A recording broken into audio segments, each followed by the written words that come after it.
was, what is a man? But essentially it was the collective wisdom, 1,000 years of some of the greatest thinkers in history that talked about the attributes of the ideal man.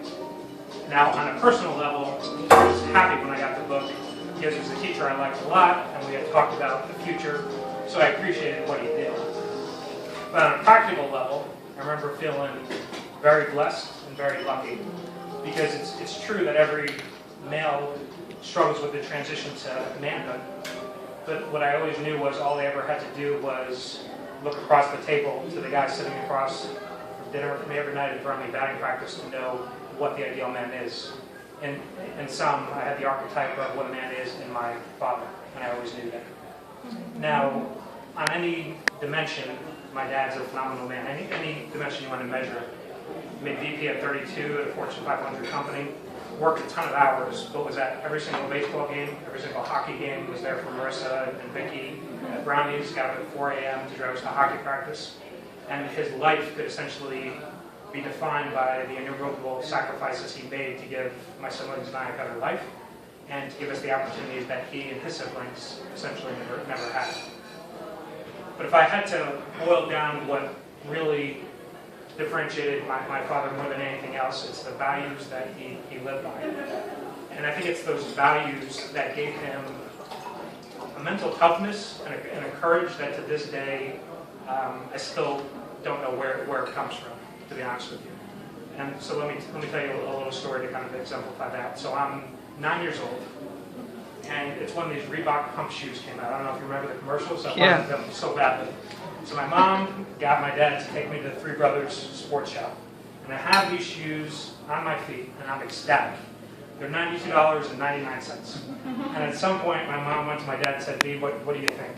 And as this is happening, I see my dad pacing. Like, you know, like a bear back and forth. He's doing this, he's doing this. And I'm like, I wonder what the hell he's thinking about. And he was looking to Vicky for distractions and other things. And I'm like, all right, you know, I'm excited, I'm smiling. This is, you know, I'm going to get these shoes. He comes over to me, puts his hand on my shoulder and says, "V, I love you so much, but I just can't do this. Right? This is beyond my values, and I just can't do it, and I'm sorry." And it had nothing to do with the money, right? He could have bought me 1,000 pairs of those shoes, right? He had the money, it was no problem at all. It wasn't about the money, it was about what the shoes represented, in the sense of one of the cornerstones of our upbringing was delayed gratification and lack of materialism, right?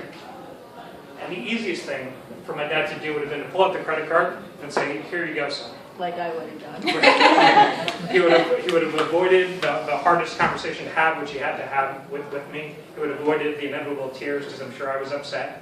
And part of I'm sure there was a small part of me that resented the fact that he didn't get me the shoes, right? And I know when he was pacing back and forth in his mind, he really absolutely wanted to give it to me. I just know that because I know my father. But because of the man he is, because of his value systems, he was willing to make the hard choice. And in that moment, say no, because he knew that in the long term, it would only make things harder in the future. And it's a small example, it's just a small thing, it seems small, but those are the cornerstones that basically my siblings and I are raised on, and that's what differentiated him as a man. When he had to make the hard decisions. So that book I got in high school still sits on the bookshelf somewhere collecting dust. And I hope that, you know, my biggest hope is that, you know, I can pass on the legacy of my father to my children. And the bar's been set. I can't wait.